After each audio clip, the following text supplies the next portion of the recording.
Good morning, everyone. You're welcome to Preparing to Raise Money with Many Blessing. This program is brought to you by VETSAC Limited.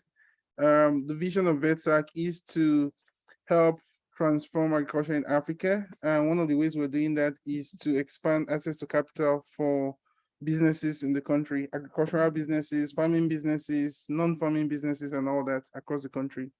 So today, I'd like you to meet me. This is my background. I always like sharing this because it's very important that people know who is teaching. Yeah. Beyond running VETSAC, I have been able to, by God's grace, win a number of international awards. I have highlighted a few of them here for you to take a look at, so that you understand my background. I have been quite successful with raising capital, different types of capital, and I feel that I should be able to democratize that knowledge and share that knowledge with other entrepreneurs who are running businesses in Nigeria and want to grow their companies. So again, a quick disclaimer, this session does not constitute any form of legal, tax, or financial advice. Please consult a qualified professional who knows your specific situation. With that being said, here's the agenda for today. We're going to explore 6 key topics. Why you need to prepare for fundraising, what are the things you need to consider, how to prepare, how much you need to raise, what are the required documents you need to put together, and what type of structure you need to set up immediately to make sure that you're well positioned to raise the kind of money that you need for your business. So by way of introduction, who is this class for? Who is this meeting for? Some of you here run different types of company. There are some of you here who own farms. Some of you are vet doctors. Some of you own your fashion shop. Some of you own your service businesses, tech businesses, different types of businesses, So I just want you to know that this class is actually for you, okay? And whether you're doing production of any form, processing, you're trading, or you're offering a service, what you're going to learn today is going to be very useful to you, including those of you who are running startups. Again, a quick reminder, the goal of every business is to generate profits. The goal of every business is to generate profits, right? Yeah, and like I said the last time, there are 2 ways of making money, of generating profits in any business. Number one, through the sales of a product or service, or through the sales of the business to a buyer, right? So which means that you run the business in a way that you're able to keep selling as many products or services as you want. And then the second thing you need to consider is to put in place a kind of structure that that enables you to sell that company to somebody else, at some point in the future. Now, whether you intend to sell the business or you intend to run it yourself for the next probably 5 or 10 years, or maybe you want to hand over the business to your children, doesn't matter. The most important thing is that you put in place the required structure needed to keep that business ongoing. And it's always best to assume that you're going to sell this business so that you put the right structures in place, for yourself and for any other person. So a quick one. I always tell people, right, that there are 2 primary ways money enters a business, right? You're either selling or you're fundraising, or both of them. So if you have an existing business, you must be having some form of sales coming from your products or services. And the benefit of fundraising is that you, when you started this business, you had a vision, right? You had a big vision for like, oh, this is where this business is going to be in the next 5 years or 10 years, right? So the reason why you need to raise money is because sometimes you may not have enough sales or profit from your sales to cover the cost of setting up your vision. Or if I should say this in pidgin English, right? Sometimes you will get big ideas, say, this is what I want to do, big time. And maybe that to implement that your vision is going to cost you a lot of money. And by the time you calculate how much you need, say you need to expand this company, 100 million, 500 million, a billion, or whatever, you might realize, say, Kai, how many products I want to sell or services I want to sell before I go hit that target. That is why you need to fundraise. Okay, that is why you need to fundraise. because fundraising gives you money in bulk to expand your vision. And I always say that fundraising requires work, serious work and effort. And one of the people I think about is, like, I think there are men on this call. I believe every one of us want to have like 6-pack like this guy here. But it requires work. You have to go to the gym every single day. You have to have some form of plan and work at it so that you can have, this kind of well-fitted body. The second thing about fundraising, they say fundraising require planning. I think I was reading somewhere some time ago that people who compete in the Olympics, that there are actually thousands of people who compete in the Olympics, not just the 15 people or so you see running on the track. Yeah, so in every state, the best person from each state represents their state. Then they go for a national finals. For that national finals, they'll not select 1 or 2 people. And there are over 200 countries in the world. Then you now have to do like some form of international finals again before they then select the top 10 to 15 people who go run for this race.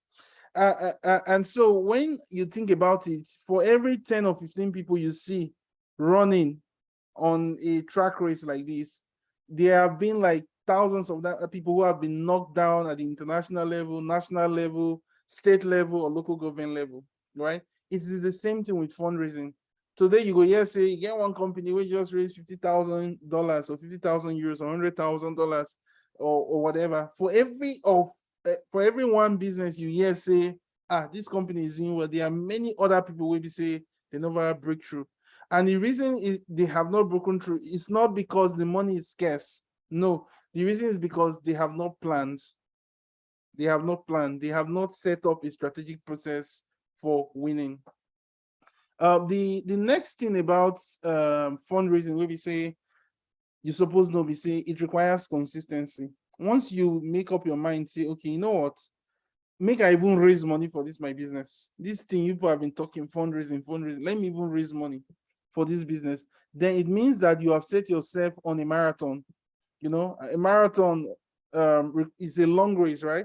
It requires consistency at each point, which means you made up your mind that, okay, I'm going to tell a story to my potential investor or banker or funder that they're going to believe, and that story must be credible, must be truthful.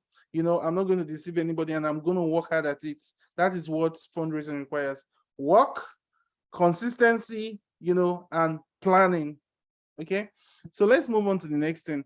You remember during our last class, our last video, I talked about the fact that this is a step-by-step process. It is not you want to climb upstairs, the jump, use rope. No, you take the step 1, 2, 3, 4, another until you get to the top where your target is.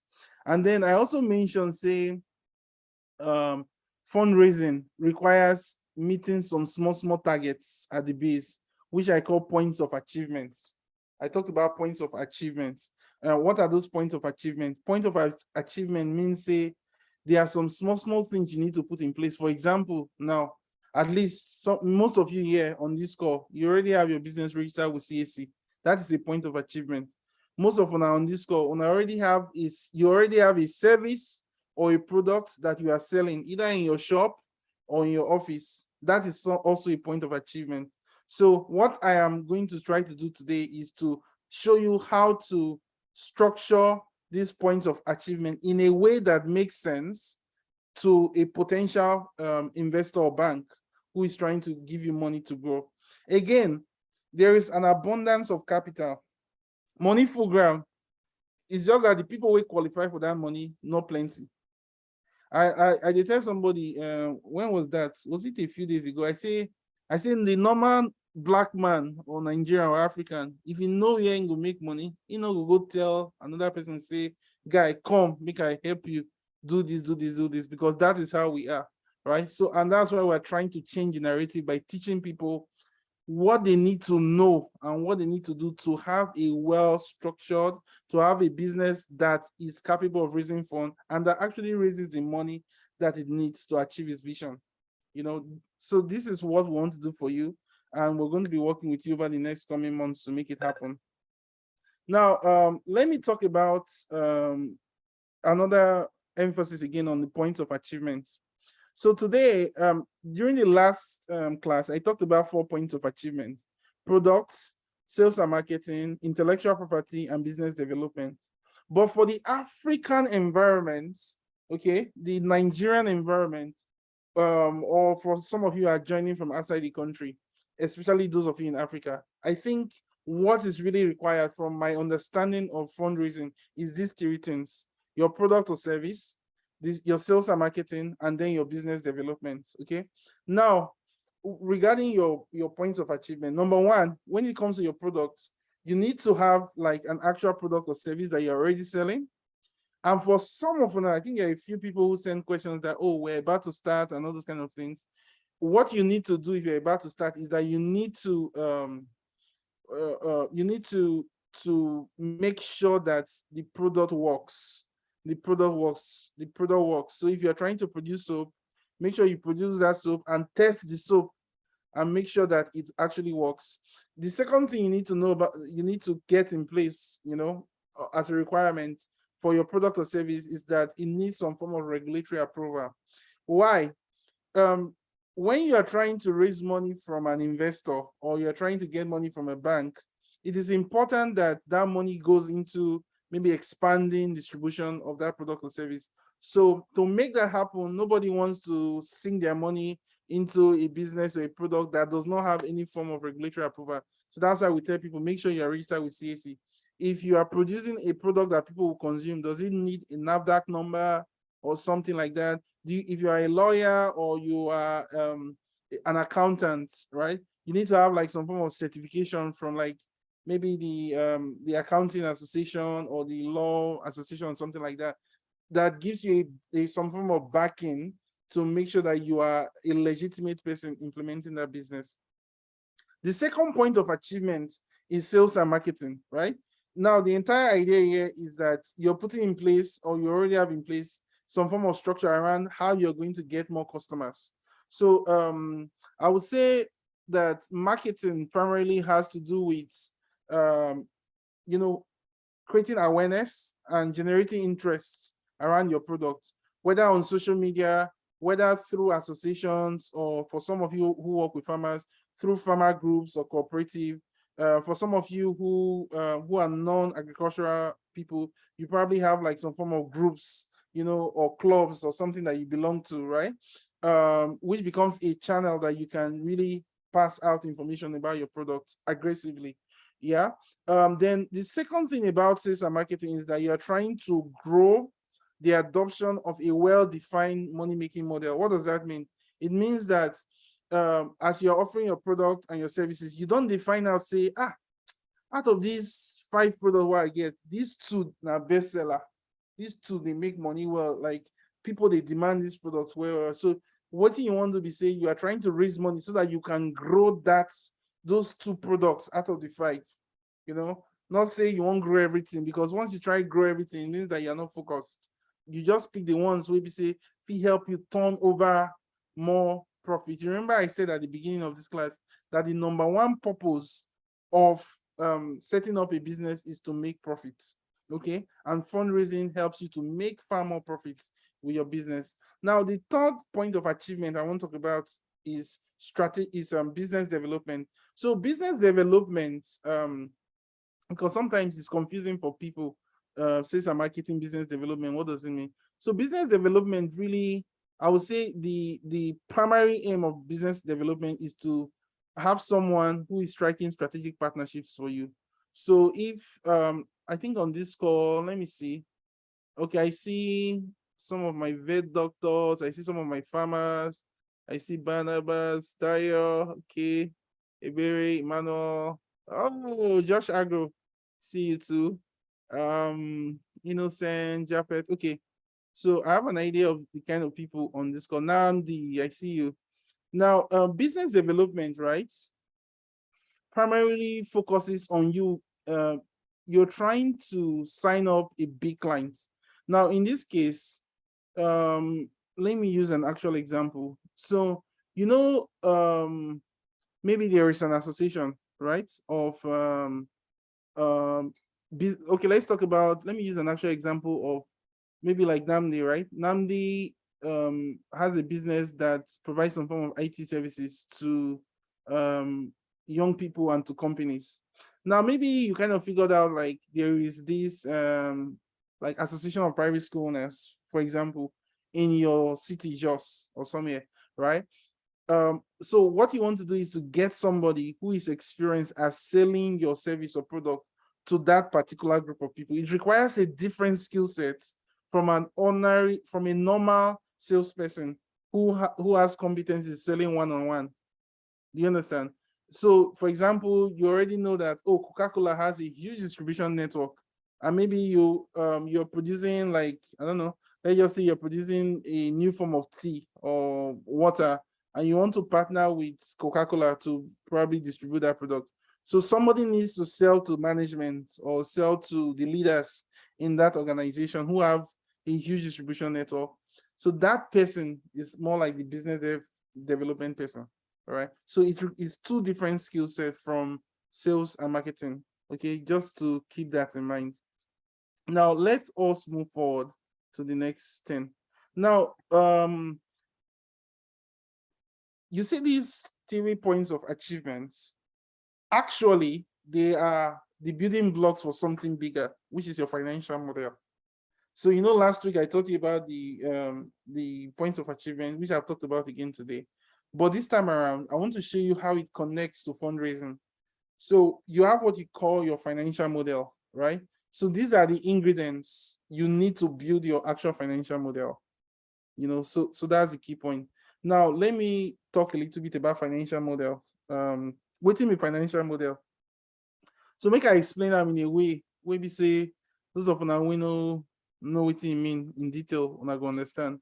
So a financial model is primarily a simple / complex document that kind of shows some form of prediction as to how much money you need and what you will spend the money on. And then it also shows how you will make money for your company. All right. Then it shows the assumptions you are making, you know. So for example, one of the people on this call, owns a company that manufactures drugs for different types of livestock, right? So what a financial model will do for you, sir, for example, is that it will say it is going to list out where you're going to spend money on. So let's say you want to raise $100,000 for your company, which is probably about 70 million or 50 million naira, for example. You need 50 million naira to grow your company. So what the financial model is going to do is that it's going to show that, okay, this particular money, these are the kind of expenses it is going to cover, and this is the kind of sales it's going to cover, and these are the assumptions I am making. For example, I'm assuming that I will hire 10 people who are going to handle sales. I'm assuming I will hire 2 business dev people who are going to handle this. I'm assuming that my raw materials, I'm going to get them at so price. So all those assumptions that you're making, you put them into the financial model, all right? And then when that model is shared with an investor, literally what happens is that we can tamper with a number. We can say, okay, what if you decide to hire 5 people, 5 salespeople instead of 10 people? How does that affect the money you're going to spend, and or how does that affect the sales you're going to make?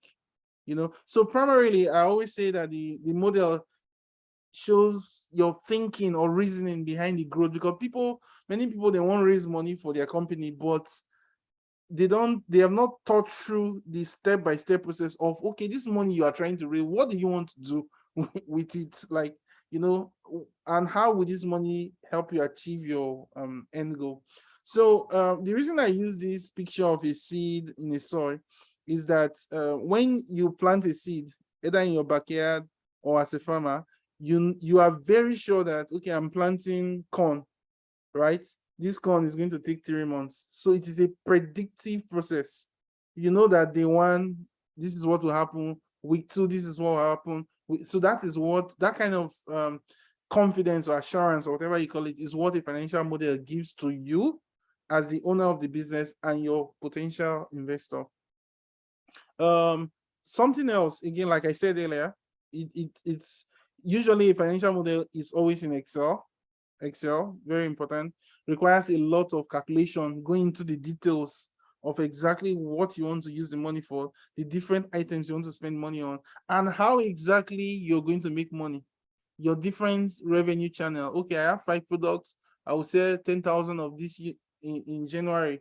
Oh, I will sell 20,000 units of this in March. All I need is to be able to cover this cost, this cost, this cost. So that's what a financial model does for you.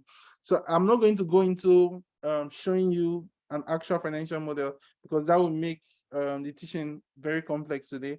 But at least I'm going to walk you through what it means. Again, the model helps to show how you're thinking about the growth of your business. And by growth of your business, we mean how you want to achieve your vision and how you want to achieve your financial goals for your company, using the money you're asking for from investors or banks. Now, why do you need a financial model? One of the reasons why you need it is because you need to be able to determine how much money you want to raise. Sometimes, if you just do like this now, they ask you say how much you need. You just cough out number from your head. Now put yourself in, assuming you are the investor or you are the bank, right? And somebody comes to you and say, oh, I want money to grow this my business. You ask the person, say, how much do you need? The person go come talk, say, oh, can you guys hear me? Can you just type? Somebody's saying they're having issue hearing me. Okay, you guys can hear me. Okay, good. Okay, thank you. Oh, I see you guys. NK, Onome, VVV. Vivian, I see you. Alfred, I see you. Ajegule Business School CEO, I see you. Okay, I see you guys. I'm going to mention your names later on too. Okay, good. So why do you need a financial model? Okay, I was giving the example of somebody wake on me to say, Oga, I need money, or Madam, I need money, or take grow my business. You ask the person, say, how much you need? The person say, I need 500,000. Even the way the person talk without confidence or anything, you now begin to question the person. Now, the problem with that many times is that the truth is that most of us with the run business, we feel just to say, we need 50 million, we need 10 million, we need this, but we have not really sat down to calculate exactly what we want to use the money for and how much money will come back, right? So the benefit of having a model is that it helps you to get the exact money you need on the right terms, on good rates. So if you're collecting loan from a bank, you can negotiate a good rate. If you're collecting money from an investor in exchange for a percentage of a business, you can negotiate good terms because you are raising the right amount of money. The bad side of not doing this properly is that you might end up raising, you thought you needed 20 million, not knowing that at the end of the day, you're going to need 50 million. One of the examples I know is that there was a place I set up a business that was years back. And there was this guy who was working with Chevron. Is it Chevron or Shell? One of these oil companies, a big guy there. So he said he bought about 200 plots of land or so, very large expanse of land, set up a poultry farm, set up a fish farm, set up a mega vegetable farm and all those kind of things. And by the time you know what is happening, by the time you finish building, doing this, oh God, you're out of money. Then plus bad staff again, who will help you run down that particular business, and that was what happened. So once you raise too little money or you invest too little money, what happens is that you go broke and you have to end that project. You sank all your millions into it and then you go broke. Now, if you go and raise too much money, what will then happen is that there's this fallacy with having a lot of money, right, in your bank account. One of the downsides to it is that you are not as motivated to be selling. And so people begin to make stupid decisions like hiring a lot of staff. Oh yeah, any small thing you want to do, instead of you to get your current staff to do it, you start hiring. And before you know what's happening, it leads to a lot of wastage. And that's what runs down a lot of the companies that you see. I think I was reading some articles a few days ago, talking about some of the companies in Nigeria, especially startups, that have downsized a lot of their staff. And these are the same people who raised a lot of money not up to 1 year ago. So it happens. Now, if you do not use a financial model, a good financial model to raise money, something is going to happen, right? What is going to happen is that you're going to suffer a lot of consequences. And I use this image here to remind us, I don't know how many of you have had a toothache before. My brother, that thing can pain. That thing can pain. Toothache can pain, so it's the same thing. When you go and raise money and you don't do it properly, it gives you a lot of issues. Actually, it gives you a lot of issues. So you don't want to have that particular problem. Okay. And many people who went to take loan without proper planning, or they went to raise money from an investor without proper planning or putting in the efforts, brother, that thing can last you 1 to 5 years. The pain you will suffer from that business could last as much as 5 years. Like, literally, is that bad? So you want to do the right thing. So let's talk about the different types of money. Was it Robert Kiyosaki who said years ago that he introduced the concept of other people's money? That sometimes you use your money to grow your own business, but at other times you use other people's money, OPM, to grow your business. And OPM comes in 3 forms, 3 types of money: grants, investment, and loans, primarily. Okay, so let's talk about the first one, loans. Everybody here, I'm sure you've heard about loan, so I won't overtrash it, but I would just say that loans come with some form of tenor, which is like the amount of time you need to pay back that loan, right? Might be short term, like most fintechs offer, which ranges from like 1 month, 2 months, 3 months, or 6 months. Short-term loans. Interest is usually very high, and most of those loans goes into people who are trying to trade, buying and selling. Then the second thing you need to look out for with most loans is interest and hidden charges. Hidden charges, that's the one that you are not told of because you are not smart, you didn't ask, or they couched it into some form of legal language. So you didn't know that they told you this loan is 20%, but they didn't tell you that, and there was this fee, that fee, that fee. They spread it every year. At the end of the year, you are paying 28% back. So you need to check those terms very, very well. The second type of money is equity. I know we jumped deep into this one during the last class. So if you have not watched the last video, please just go back on the YouTube channel and watch that video. It's called Learn How to Raise Funds. Okay, equity, primarily you are selling a portion of your company to somebody in exchange for money. In that case, the business is no longer 100% your own.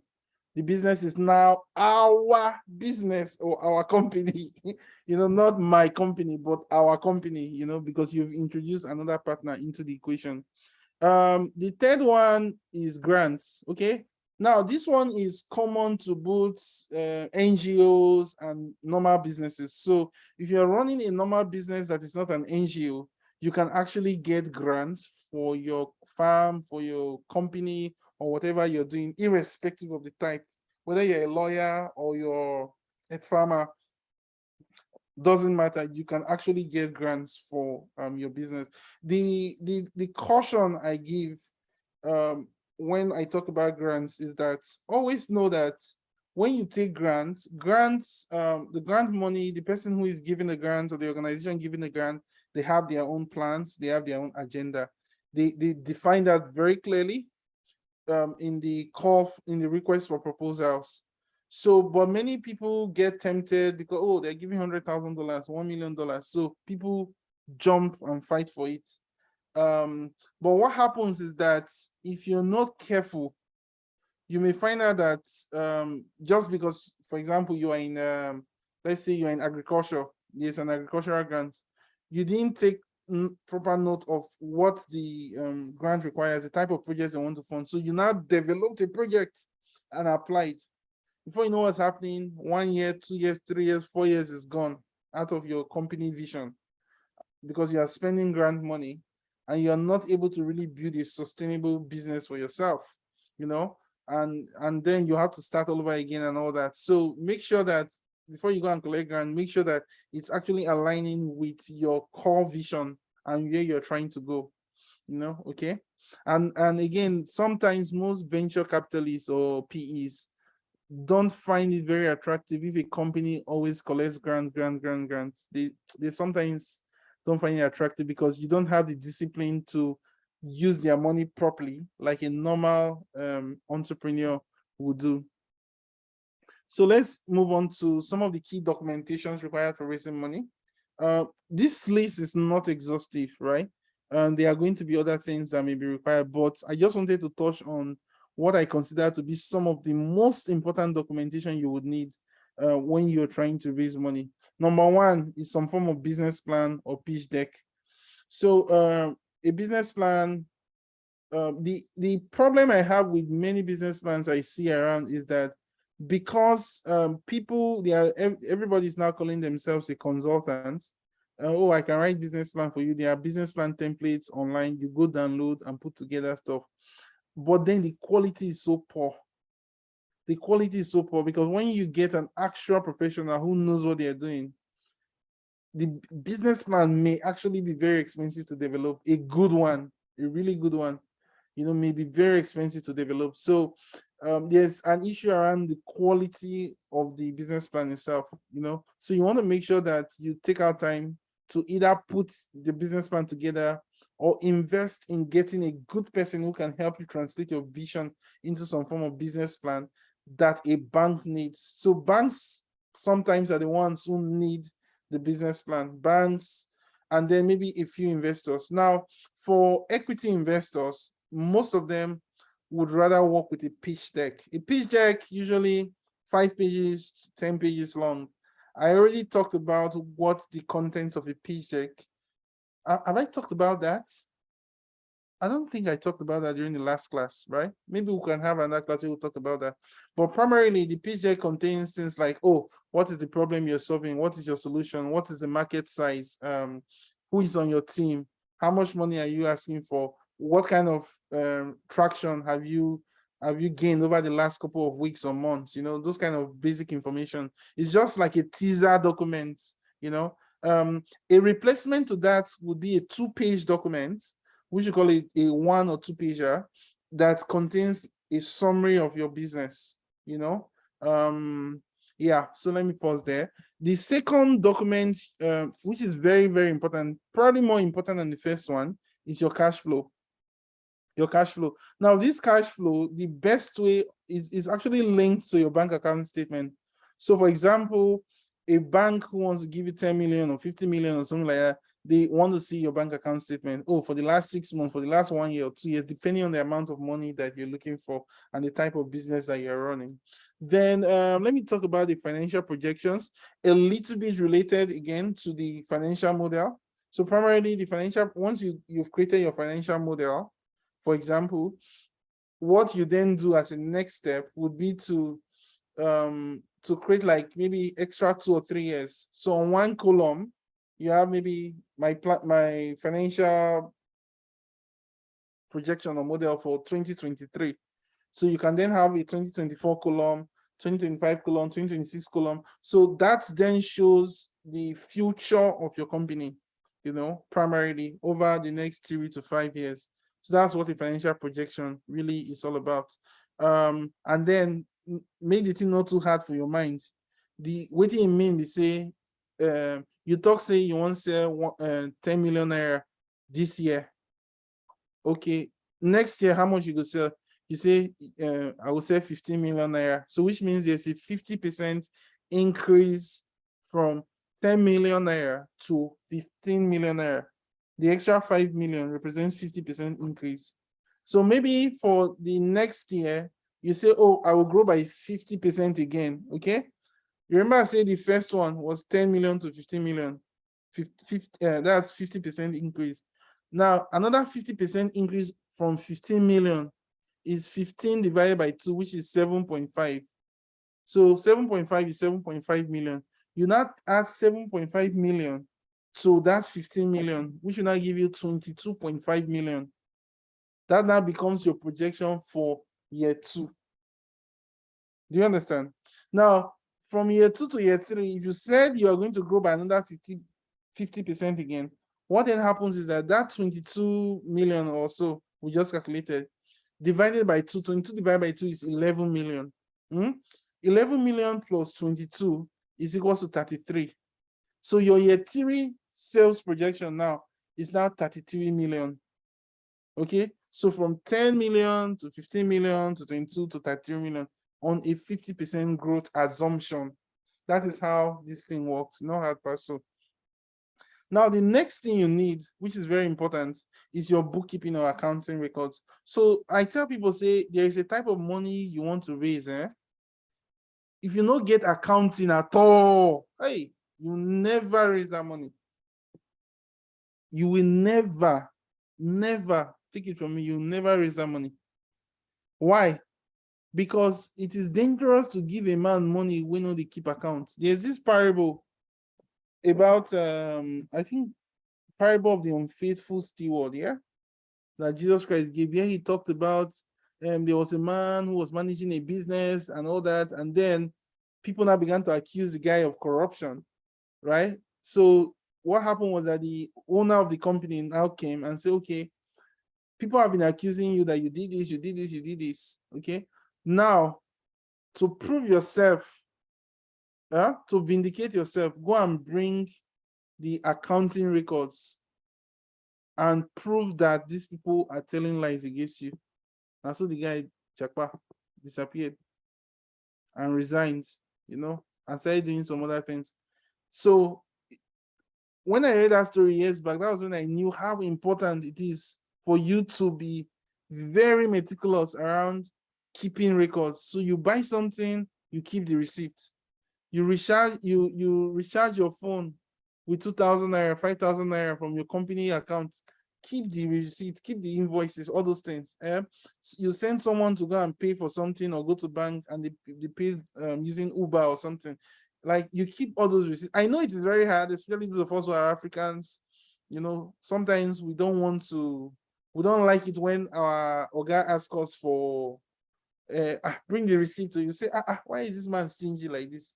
All the time he's asking for receipts, even for 15 naira I bought from the company account, he's asking for receipts. Why? The reason is because at some point that company is going to be audited.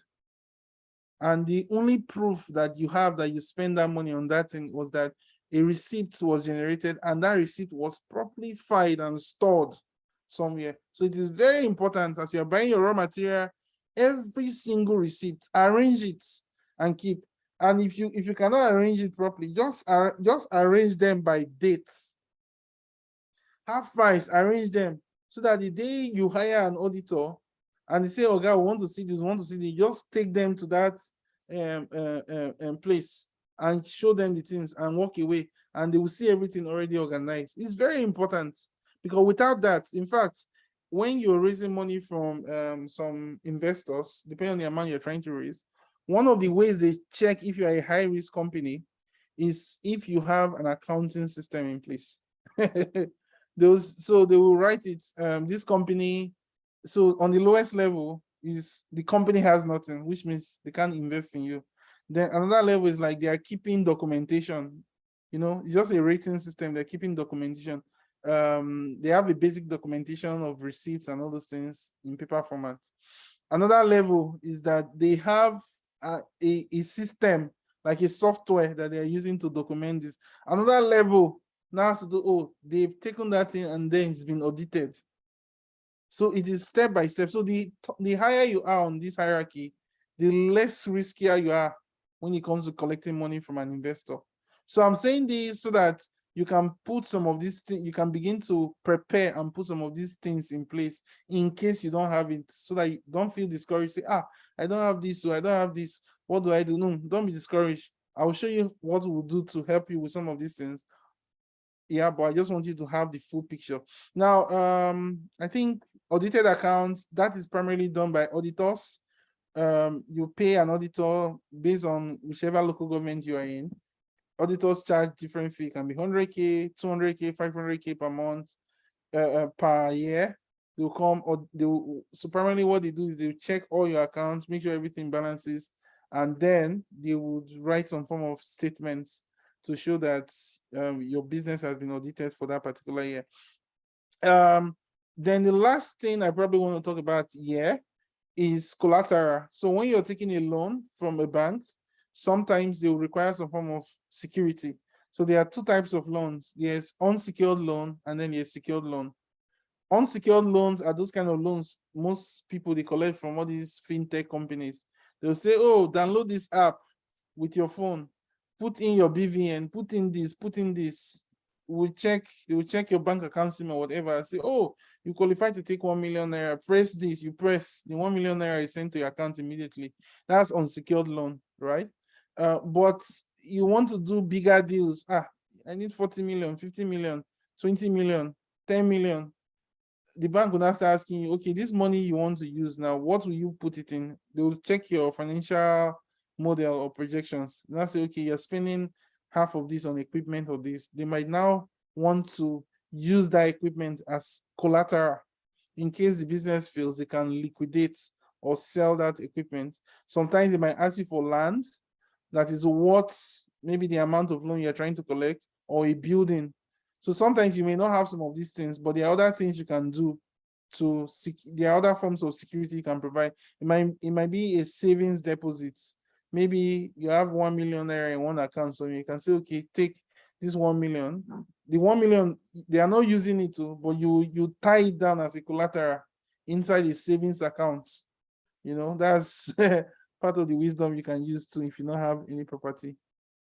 Okay, so let's talk about one of the things I wrote here that we'll plan with you, we'll prepare you, we'll support you to raise funds for your business, and we'll connect you with banks who will finance you. Yeah, so this is one of the things at my company, VETAC, we've been working on. We've been working on expanding access to capital for companies and businesses. So if you're here and you want to raise money for your company or for your business, we work with you step by step. The reason why I don't like us rushing these things many times is because when you say, oh, you test a CEO, we can help you raise money, they just think the thing will happen tomorrow, you know. So that's why sometimes I do these classes so that people can come here and listen and say, okay, oh, if I'm genuine or I'm really interested in raising money for my company, I have work to do. This is the work that needs to be done. So now that you know that these are the things that need to be put in place, we can now help you. But sometimes it's hard to convince somebody if they don't know, you know. So the more ignorant the person is, the less they understand the value of what we do. So that's why sometimes we organize these classes so that people know that, okay, this is the work that needs to be done, and they appreciate the quality of that work. Okay, so yes, a tool. This is a tool my company just developed. It's a free tool. I promise you guys that I'll share a free tool with you. So what I need you to do, you go on the website, and the website is called Sofia.ng. So we call this tool Sofia. I'm sharing, I've just put it on the chat, Sofia.ng. Now, when you go on this website, let me go there myself. Just hold on.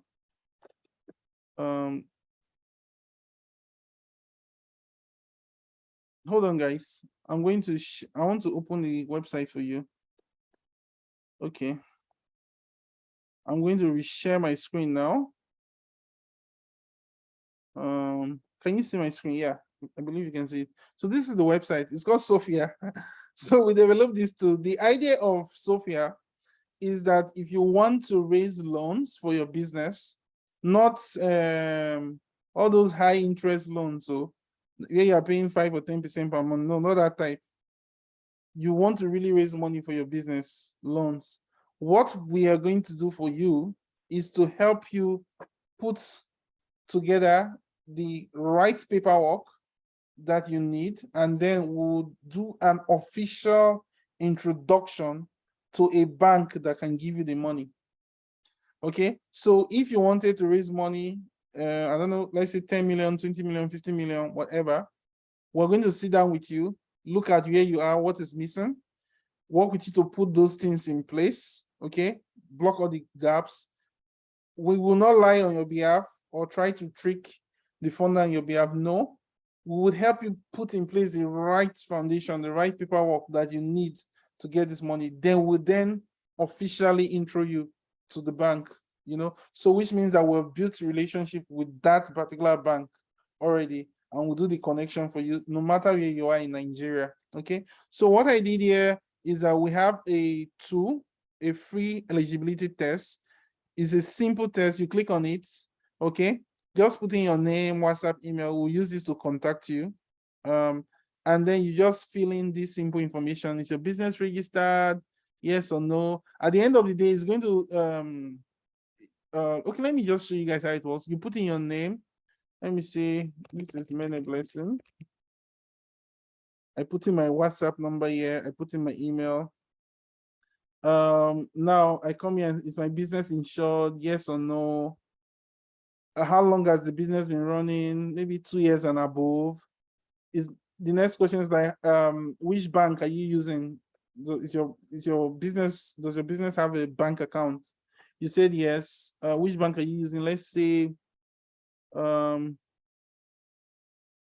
of the banks we are working with, yes, this bank. Let me use Stanbic IBTC. You put it there. How long have you been running this account? Let's say 6 months to 1 year. Now, if you're using more than one bank, just pick the second bank. Doesn't matter which one. Say Fidelity Bank. This account has been running for 6 months or so. You put it there. That's all. Do you have a audited account? Yes or no? Put it there. How much money are you trying to raise? Let's say 5 to 20 million. Then you put in the specific amount. Let's say you're trying to raise 15 million. Just type it in like this. So and then you click submit. Let me put my email here.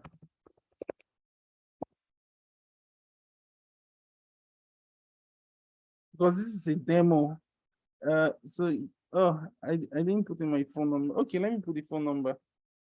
I think some of you already have my contact anyway. So I'm going to put in my contacts. 480-818 243-9347. Okay, good. So and then I submit. So once you submit, please look down. It's going to show a score, right? A score, a simple score, 70%. So if it's green, it means that you're good to go. Of course, there are some things missing. Work with you to sort it out. If your score is low, it might show red or orange. So we use traffic sign. Red means that there's a lot of work to be done. Orange means that you are halfway there. Green is like you're almost there, you know, so we just need to block the whatever gaps are left, and we'll help you get those things down together. So this is it. Is that simple. You can do it in like a minute or two.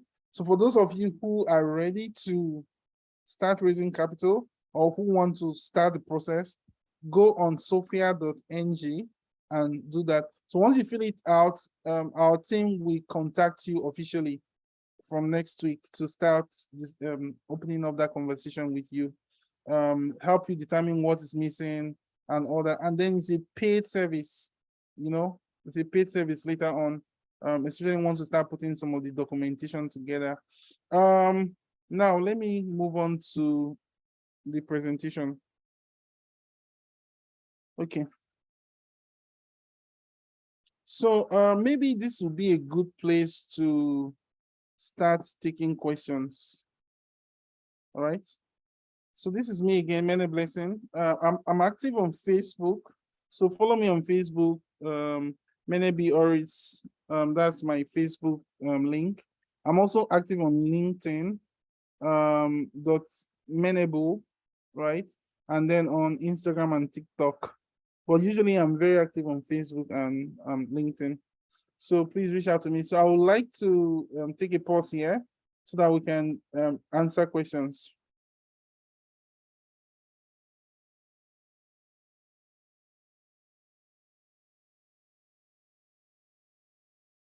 So if you have a question, what you should do would be to type the question in the chat box. Okay, type the question in the chat box.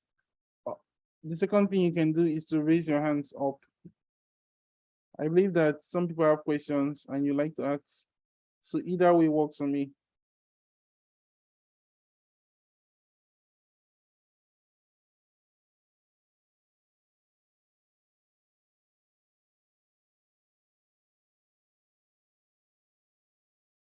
Do we have questions?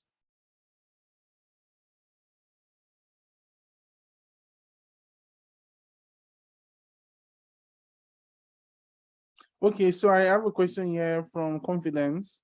Confidence is asking, must the percentage growth assumption be clearly spelled out on the business plan, or is just calculated on the financial model? I would say that the growth assumption is mostly reflected in the financial model, you know, and then there's a place for assumptions. So you can always rewrite it in your business plan. Yeah, you can do that. But on your financial model, it must be reflected there what specific percentage growth you're using for each year. Okay. Another person is asking here. Okay, let me see. Jairus, you're welcome. Jafet, I see you. Ovie, I see you. Helen. Adebimpe, Dr. Abraham, I see you. Dr. Jennifer. Oh, Barnabas, I see you. Blessing, David King, Beatrice, I see you. Okay, somebody's asking, how do you deal with having inconsistent cash flow when running your business, especially if you are not actively getting customers? How do you deal with having inconsistent cash flow when running your business, especially if you're not actively getting customers? And this is usually an issue of sales, right? Sounds to me more like sales, a sales issue. So inconsistent cash flow when running the business if you're not actively, and so you need to work on getting more customers then, right? That's what needs to happen. So you remember during our last class I talked about product market fits, right? So which is that sometimes you may be selling a product that is not moving in your market. You might be selling a product that is not moving. So what you need to do is to check which of your products customers like. You know, I use an example, someone producing 5 products. You see that people are demanding for 2 more than the other 3. You know, then you focus on those ones that are selling and expand it. And then I also told you guys too that there's this woman, I like using her because I like her product a lot. She has a business in Benin, Mama Ibu pepper rice, you know. And anytime you visit Benin City, you should definitely visit our restaurant is not very far from the Benin City airport. And this woman sells one product, just rice and stew, peppered stew. That's it. You know, so it's not like she cannot sell other fried rice or jollof rice or something like that, but she sells one product, you know, and there's power in just focusing sometimes on 1 or 2 things that the customers want, you know, that the customers are willing to pay for. You know, if you're offering a service and you find out that out of these 10 services I listed here, people are patronizing one the most, just specialize on that one. Okay. Should you raise money with that data? I don't understand the question. Can you retype the question in a more detailed format? Another person is asking, my question is on sales. How do I increase my sales and visibility? Because even if I get a loan, I need to sell in order to pay back. Again, so the thing is this, there's what we call customer channels. Maybe I can talk about business model canvas in details. Or do I do that now? Okay, let's see. So there's what we call customer channels, which is like, how are you getting customers? How are you acquiring customers? So if you have made 10 sales or 100 sales, you should be able to track and say, okay, I've sold 100 units of my product or my services over the last 6 months.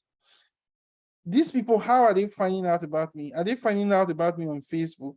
So, for example, I do more promotion on Facebook than on LinkedIn because I have more people on Facebook than on LinkedIn, right? So I do more on Facebook because most of my customers are coming from the Facebook network, Facebook and Instagram network. So that is my channel of acquiring customers, right? So you need to know, yeah, people finding out about you, and then you develop that channel more. There's this company called DuckDuckGo. DuckDuckGo is one of the most popular, I think they're probably the second most popular search engine in the world, next to Google search engine. And one of the things the CEO taught me was about something they call traction channels, which means there are about 20 ways to acquire customers. If you guys want, I could actually just quickly touch on these things, but just write it on the chat. Hey, yes, please talk about it. And I will do, if I have 5 to 10 people, I'll actually dive deep into it. So there are about 20 ways to acquire customers, right? Now there's a methodology for exploring which of them works for you. Like really, there's a methodology. So once you are able to figure out, oh, these are the 20 potential ways I can get customers, then you can now narrow down to the top 1, 2 of them. Okay, oh, I'm getting people say I should talk about it, right? Okay, then I will talk about it. So just give me a second. I'm going to, let me open up something. Traction. Just give me 1 second. Just give me 1 second. Okay, so good. Just give me 1 second, guys.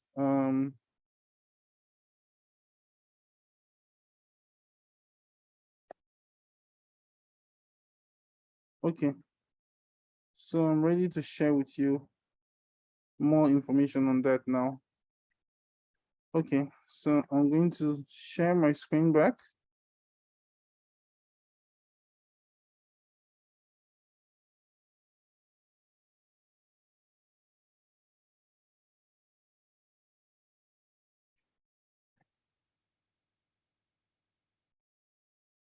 Okay. Anyway, so can you see this? Now this is what we call the traction channels. So these are the potential ways you can actually what do you call it now? You can actually get customers. Influencer marketing is one way of getting a customer. Advertising on social media is another way. Google Ads, advertising on Google Ads network is another way. Content marketing, that's what these people are writing blog and articles. All these people who go on Facebook, they will write content, you know, about their business, you know, or something related to their business. I also do content marketing, right? So I write about, oh, fundraising, about agriculture, about business, about this. You know, I give value to you, the customer. And then when I announce that, oh, there's a class, so come, people come because they know that they're not coming to waste their time. They're coming here to get value, right? So that is content marketing. You have PR, public relations. Some people are, any small thing that happens, they call a journalist, you know, pay the journalist 20K or 50K, and they will put you on 2 or 3 newspapers or on their on Vanguard blog or something. So that is another way of generating awareness and interest about your product. Another way you can use is speaking engagements. People invite you to come and speak in church, or invite you to come and speak in a seminar or conference or in the mosque or somewhere, you know, or you speak to one association or something. That is a way of talking to people about your business. Another one is through donors, grants, and all those kind of things. The publicity you get from that too is another one. Email marketing, right? Which is like some people, they gather email lists. Oh, a customer comes by today, they collect their email so that they can be sending them articles, all those kind of things by email. So if it works for you, you do it. Another way people get customers is through offline events, right? Offline events, you put up a seminar a small seminar. Let's say you make handbags, or you make fashion wears and all those kind of beautiful things, right? You can put up an event. Okay, in this community, I want to teach women or girls how to make so things, you know, and then you sell some of your products in the process of doing that offline event, you know, or you come up with something creative. You find that most people who are buying your products are mothers, women, okay, women who have children within specific age. You set up an event that brings these women together, and then as part of the package, you sell your product to them, you know. So that's also another way of making money through offline events. Then another one is direct mail. Direct mail is not yet popular in Nigeria because our what do you call it now? Our postal system is not very good, so I wouldn't recommend that. Offline ads is still a little bit outdated. Works mostly in gated communities, yeah, and maybe political campaigns. Here they print posters, gum on people's fences and all that. Or if you have money, you do a big billboard somewhere. That's part of offline ads. Then community building. Another way you can get customers is building a community. So you see some people, they will gather people on a WhatsApp group, Telegram group, you know, all those kind of things. They are forming, or they go on Facebook, create a group. I know Dayo is here. Dayo has 13,000 people on his group. One of his group, 13,000 people on that group. So that's community building, right? So he can keep on going to that place and sharing as much information in perpetuity. That's a brilliant thing he did. You know, mobile, phone banking, those are also ways. I already talked about business development, right? Business development, where you get someone who facilitates some form of strategic partnership with a large organization that can give you bulk customers. Do you understand? So for example, let's say you make you are into fashion.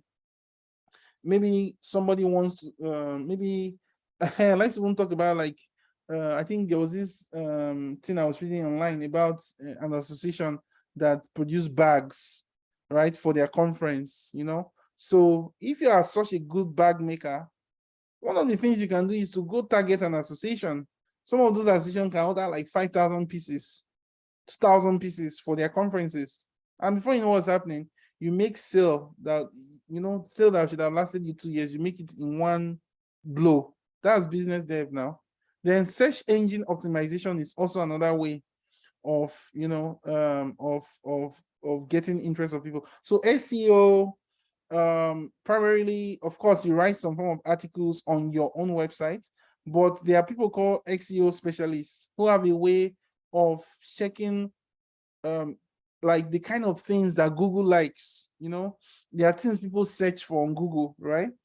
I mean, we can talk about that another time. You can read about it. So there's a way people search for information on Google. So and Google search engine too, it does what we call crawling. So when you have a page, a website or something, Google indexes, Google saves your website on its database. Do you understand? So how you write your articles, how you position the words and all those kind of things, when people search for something, you want to rank #1 or #2, you know, so that, because if you're not #1, or if you're not on page 1, even you think about it, anytime you search for something on Google, do you go down to click #2 or #3? No, it's the first page. You pick #1 and 2. Every other person is gone. So search engine optimization has to do with making sure your content ranks #1 on search engines like Google. Then you have social media marketing. We already talked about that, which is like getting people to promote your product who may not be influencers, right? So that can be your friend, you know, and all those kind of things. Get them to push your product online. So now these are about 20 ways you can generate, you can reach customers. The issue is that people want to do all of them, and it doesn't work that way.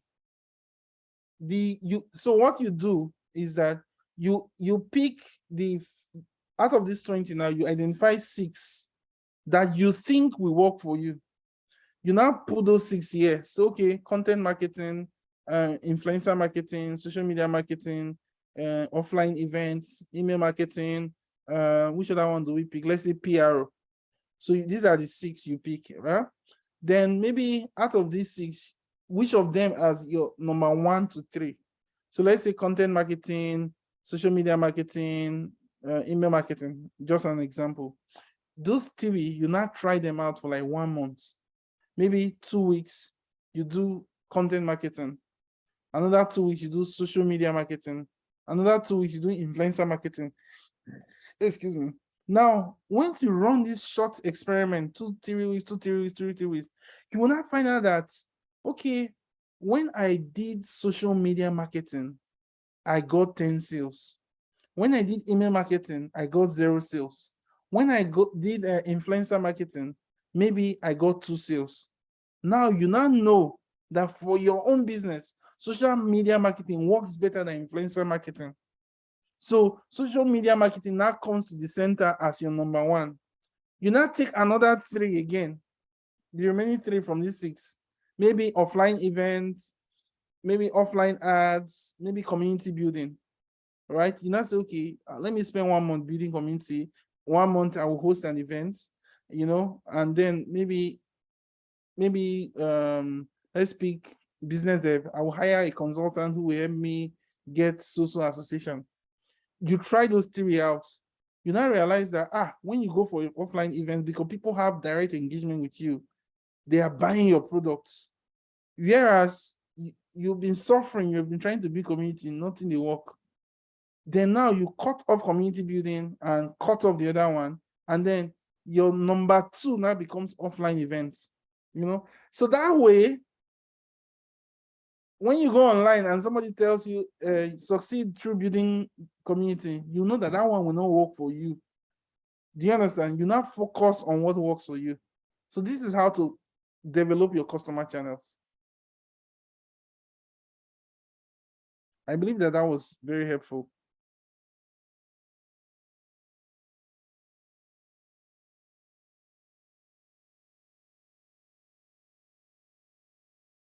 Okay, so I have a question here. Somebody's asking, okay, very helpful, right? Yeah, Bimpe, very, very.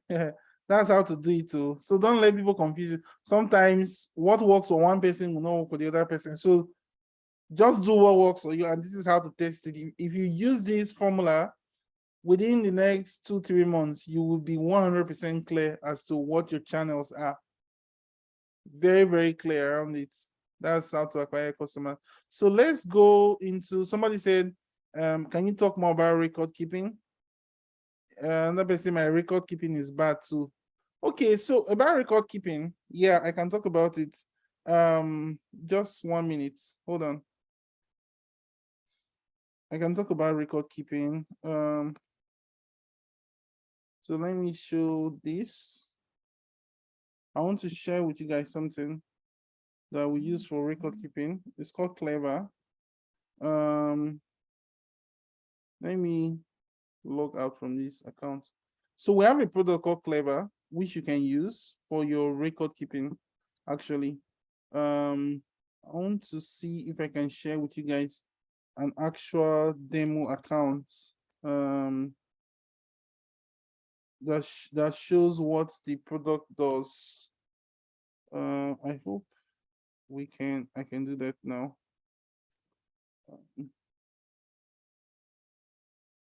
So we have a product called Clever. You can view it on clever.org. The product helps you with things that have to do with keeping your sales record, your invoices, your receipts. It helps you to keep track of your, what do you call it now? If you keep track of your expenses, those kind of things that you need to make sure that your business is running very well. Okay. So, okay, good. I've been able to enter into an account. So I'm just going to share with you quickly. So yeah, so this is the product, right? So primarily the product is divided into, you can sign up on clever.org. I'm going to share the website with you. So in fact, this was the first product one of the first products we developed.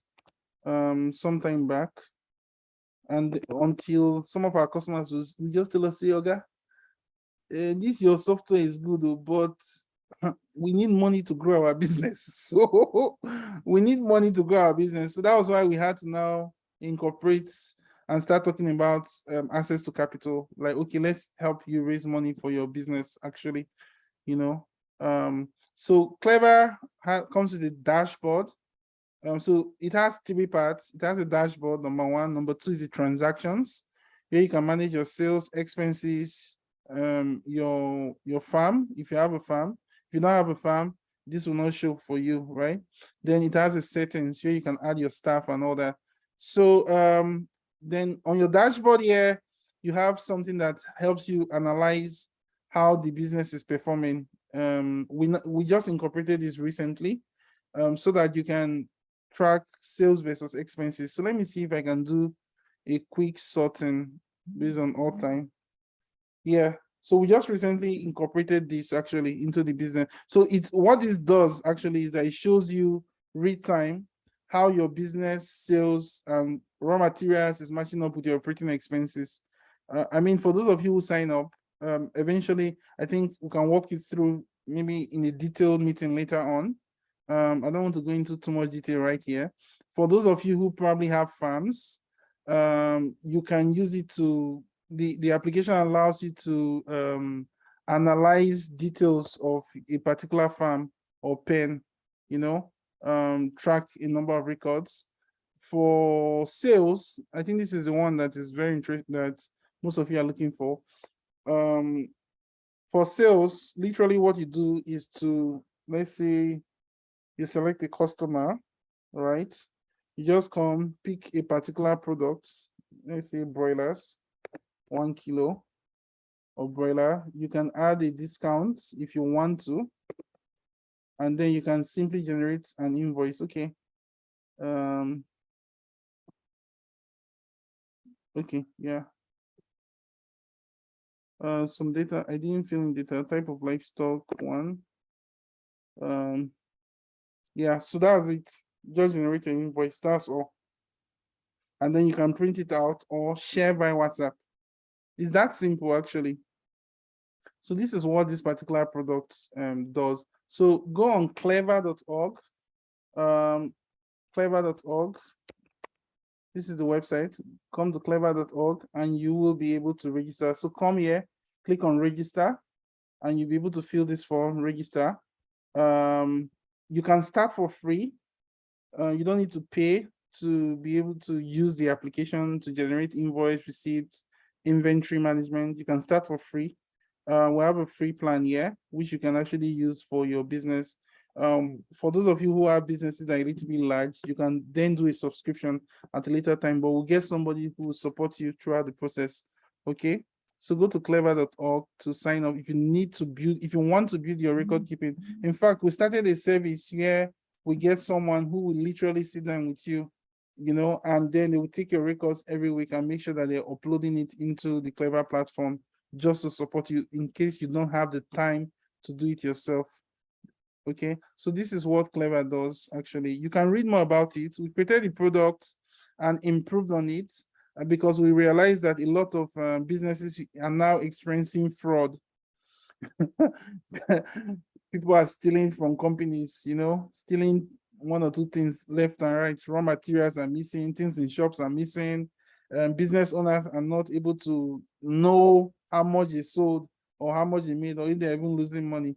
So we had to make improvements on the product, which you can see here. It's primarily used by farms and agribusinesses, but if you don't have an agribusiness or a farm, you can customize it. We can customize it for you and you can use it for running your actual business. Okay, so it's a solid tool. Please sign up. Okay, so let me go back to the Q&A. Okay, Ovie has a question. Ovie, I'm going to unmute you. Let's see. Let me take your question.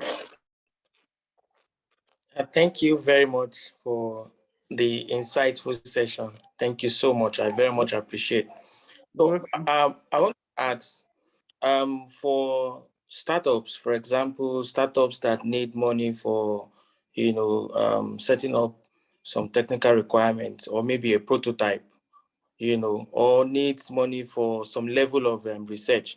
Because from the documents I saw that you put in, you need audited bank accounts and some of those things. So in my head, I'm thinking that it's for companies that have already started working at least between 6 months to a year or something. So for a startup that actually needs funding, registered and needs money for prototype development or some level of research. So what documents are to be presented, and then how does that startup posit itself, to be able to be funded. Then secondly, I also want to ask if you help, if your company, VetSAC, help NGOs raise funding. Thank you. Okay, thank you very much. Good question. So the first question is that if you have not started at all, right? How do you raise money? Yeah. So for that, I would say that you would need to target companies, or you need to target funders who fund that category of, so there are some people who specify that, okay, what would like to finance people who are still at the idea phase or at the very early phase, and then those are the type of funders to target. But I always advise, this is my advice, and this was how I won a lot of competitions, years back when I was starting. I didn't know on time that when you go in for an idea competition, right? Let's say there are 10 people who came with different brilliant idea, do fine PowerPoint, blah, blah, and present. The judges are all like wondering who will win. It's hard, it's a hard choice.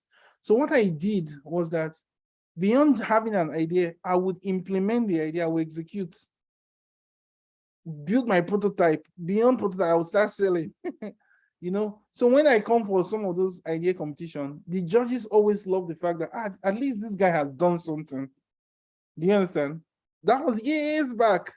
So that was how I won. So usually when you go in for idea competition, if you meet somebody who has done something on the idea, who has committed, taken action on that idea, you will lose to them. So make sure that you are always taking action on your idea, no matter how small. Because they said that the chicken, right? During a breakfast, everybody contributed. The chicken contributed an egg. The pig contributed bacon or whatever they call it. And at the end of the day, it was said that the pig was more committed because it lost its life. The chicken only gave an egg, but the chicken didn't die in the process. So I'm not saying you should die in the process. I'm just saying that when you cook food with beef, the beef actually committed. The beef has skin in the game, right? So you want to make sure that you have done something with regards to executing on your idea. Okay. Now, with regards to NGOs, does VetSAC help? What we focus on, right, with regards to raising capital for organizations, we don't really look at, oh, is this NGO, is this? We look at what is this capital going to be used for? Like, what is the amount you're trying to raise, blah, blah. And if it fits into where we can actually add value, then it's something that we can then explore, actually. But we're always very clear, we are not responsible for financing you, right? Because that's why most time I don't even want to work with NGOs, right? Because they're always thinking about free money, right? So the funder who is giving the money has already specified their criteria. They have an open call for proposal, whatever. Yeah. So what we can do is to help you define, okay, you know what? This is the strategy you should use. This is how you should position yourself to get this type of funding. This is the narrative you should use. We can help you think through those particular details. Yeah, we can actually help do some of that. So somebody asks, is the software cloud-based? Yes, it's cloud-based. You can use it on the cloud. Even when you do not have internet, you can also use it. Okay, you can, and then it's also on the App Store also. So let's get, can we get more questions?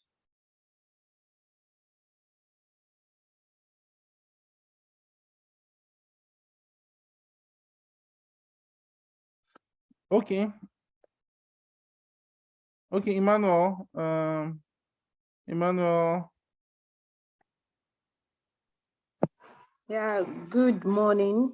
Good Thanks. morning. Thanks for the lecture. I really appreciate it. Sorry, I know you might be expecting a male voice. This is my friend that shared the link with me. Okay, So because I know that I need the lecture more than him. oh, that's So right. What's your name?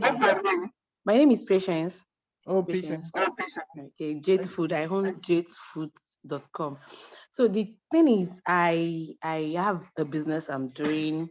I'm into food stuff. So I had little challenge, blah blah blah. So I swapped from selling raw food stuff to like I now grill. I grill seafood, make ice cream. I started that. I think it's almost a month. It's going to clock a month by next.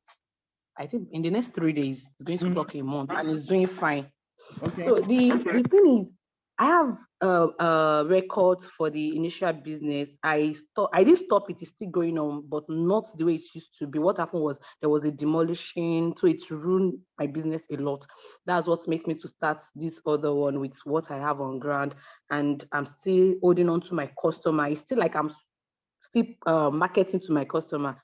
Sure, you understand with the new business. So now my question is, when can I, can I apply for loan in the bank with what I have on ground? I have a bank statement, but majority of the record over 4 years is for the initial business. So did you shut I down? I didn't shut it down. I didn't shut it down totally, but it's not booming the way it used to be again. It's not like the way, like normally I do roughly like 6 to 7 million turnover revenue in a month before, but now I barely do 1 million. So the new business now is doing fine. It's o'clock a month, and I've done like 250,000. I've done 250,000 already, but it needs more money. So I don't know what to do. And I've already like taken from the other business, the money from the other business into this new one. So I'm actually having issue. I don't know how to balance myself because the other one is not pulling, like it's not doing fine again. Though I still have some of my customer with me, which I do sell to like that, but it's not the way it used to be. I'm not patient enough for that because I've tried all I can to get it back to where it used to be, but it's just draining me.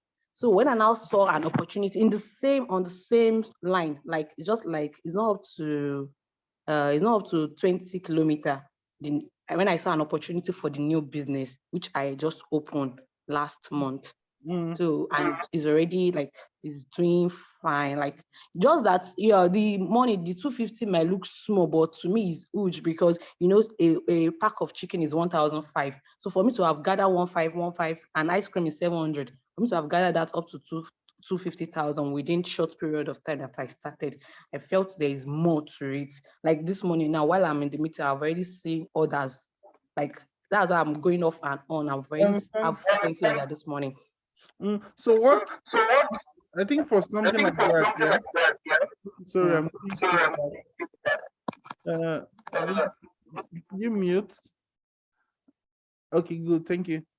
So what I would probably recommend would be we could do a short sit down, maybe 20-30 minutes, and dive in deeper. Yeah, dive in deeper. Can we raise money for the business? Yes, we can. We definitely can. But let's dive in deeper, because if the new one and the old one are related, we need to be able to point how they are related actually, in the process of trying to raise that money. Yeah. So maybe you already have my WhatsApp, right? You have my WhatsApp number. So send me a message on WhatsApp. We'll find a way to book a session next week. Yeah, I like the fact you ask questions. So sure, the session is going to be free for you. Yeah, we'll book a short 20-30 minute session with you next week. Okay, and then go on Sofia. make sure you register on Sofia too. We'll get in touch with you. You said the name is Patience, right? So I will send that to our team just to look out for your name, and then WhatsApp me. I'm on WhatsApp, and then we'll take things off from there. Okay, I have another question here. I'm just starting out and I need to raise funds, but do not have this documentation. Should I wait till I have them before I look for funding? 2, do I need a company account, or I can use my person? No, you need a company account, actually. So this is part of the whole documentation thing. If you are using your personal account, please stop doing that. And take 5,000 naira or so, go register on CAC. You can register your company yourself now, and you can start as an enterprise. It doesn't have to be a limited company. Start as an enterprise, or get a lawyer who can actually help you put that document together. Take the document to the bank, open a bank account, and make sure you're running all your sales and expenses through that bank account. Okay. Instead of collecting 5,000 here today, tomorrow you take 50,000. Do this, pay yourself a salary. No matter how small, just pay yourself a standard salary so that your books are well organized. Okay. So then you're just starting out and you need to raise funds. You need the documentation, because no bank would short circuit the actual documentation, except, you know, your maybe friends or family members. They might be the one who can finance you without this level of documentation, but you really need to start putting some of these things in place. Okay, so there's a lawyer on the call called Ajibola who has said, oh, I do CAC registration. So I think Adebimpe is also here. Adebimpe does the same thing too, if I'm not mistaken. I think he's also a lawyer. Then Barnabas is on the call. Barnabas also does CAC. I'm not sure if he does. Barnabas is like this great lawyer who defeated his son in one case some time ago. So, but I don't know if he also offers corporate. So he said he does. You know, so guys, networking has started already. So I think I maybe one of the things I should do will be I'll collect some of these contacts and just share in my next email newsletter that, oh, these are lawyers who are recommended. I know Barnabas is very good, very, very good and solid. I'm very sure of that. Adembipe, I also know her on Facebook too, so I know she's a solid person, and I used to see her post too. So please contact these people to do your legals, okay? Barnabas, please put your number in case somebody wants to contact you guys. So you see the number, the phone number and email there. So these are people to contact. Anywhere you are in the country, they will help you sort out your legals. Okay, so guys, okay, we have more questions here. Oh, Mary, I'm going to ask you to unmute now. After Mary, we'll do Longshan. Mary Felix. Yes. Okay. Can you guys hear me, please? Yes, we can hear you. Okay. Good morning. Good morning, everyone. Good morning, sir. Good morning. So I wanted to ask, I have two questions actually. I wanted to ask if there are businesses that are investable, there are businesses that are not investable, and businesses that are investable. Also, I wanted to ask, as a business who that is in the early stage, that's the development stage, what structures can one put in place in order to access grants and loans? Yes, that's my question, please. I didn't get the question clearly. The second one. Yeah, so the first one was about if there are businesses that are investable and businesses that are not investable, how do you know if your business is investable? So how you know if it's simple, I already talked about that. This is what I would look out for. Okay. What measure do you comply with some of this key documentation? Do you have cash flow? Do you have some form of financial projections? Do you have some form of accounting statements? If you run a farm, are you keeping your production records? So do you have an accounting system or bookkeeping system in place? So if you, the extent to which you comply with some of these shows how ready you are to get investment. In fact, I'll tell you for free that when you start dealing with equity investors, there's something called data room. Okay. Yeah, it's called a data room. So that data room contains almost all the information that an investor needs, so that when an investor says, I'm looking for investment, an investor contacts you and say, okay, can I see your data? Can you share with me some of your documentation? All you need to do is to share access to that data room. So in fact, one of the things we're planning to do with Sofia product, call the product Sofia because Sofia means wisdom, not because of any lady in the office called Sofia. Sofia means wisdom. Wow. Okay?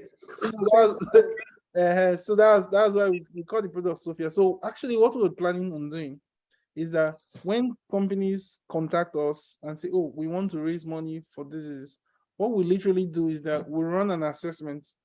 Okay, the attendance we need, 3 are missing, we help you collate those things. Those things, it's not about our software or anything, no. It's about what the bank that we're connecting you to needs, right? So we help you warehouse those things and help you put those things together.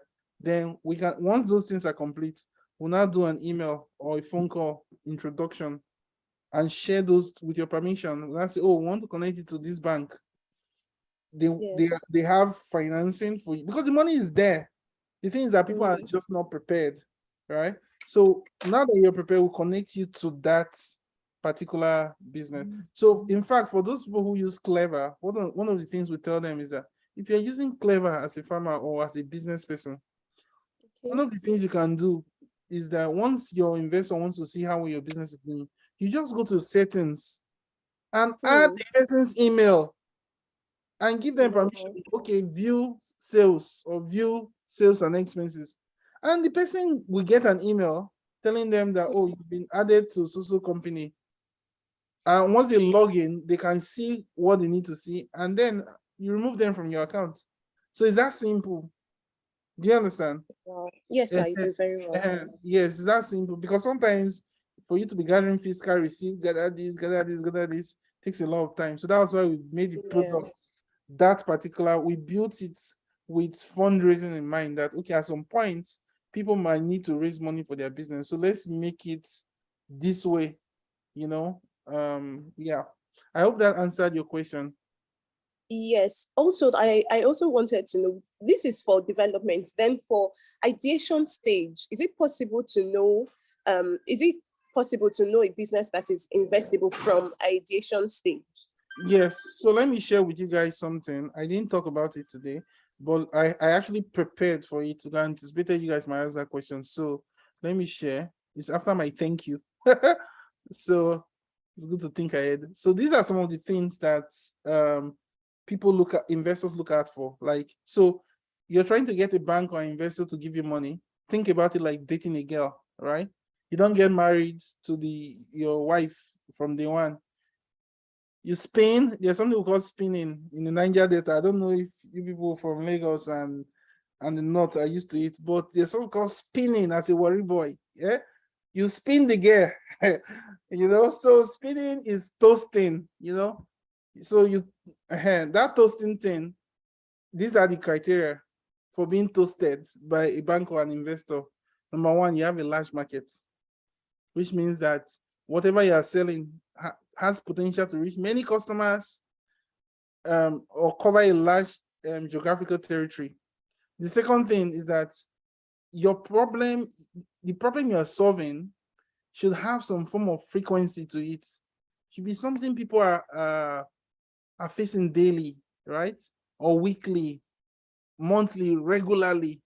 The thing is that sometimes we go and specialize inside one sub niche of a sub niche, and before you know what's happening, before you find customers, it's hard. So sometimes you might just find that maybe just provide a product or service that more people can, you know, flock into, because again, the idea of running a business is to make profits. That's it, you know. Then a simple solution, right? Something that is simple to understand. So is your solution simple to understand? That is why if you're a vet doctor, you're a farmer, you're a consultant, you're engineer, whatever you are, you need to invest in making sure that people understand what you have to offer. And the way of making people understanding is to simplify it. And how do you simplify? For me, so one of the ways I try to simplify now is I use Pidgin, because I realize, say, when you try to communicate in Pidgin, you have to now, all this BB grammar, you have to now say it in Pidgin English language. Oh, people will now understand, okay. And then you now use examples, you know, examples that people can connect with. So that's why most of my classes, I try to use, I'm teaching about financial model. I'm using crop to teach you that, you know, so that you can connect and quickly understand what we're talking about. Some of the things I've been teaching you guys last class and this class, if you go and read about them, sometimes some people read weeks, months, they will not understand. But by using Pidgin English and using simple examples, I'm able to help you understand. Even when my team and I were like, okay, this is what we want to do. If you see the way the solution is robust, I was like, no, let's make it very simple. And that was how we came down to a simple test, eligibility test.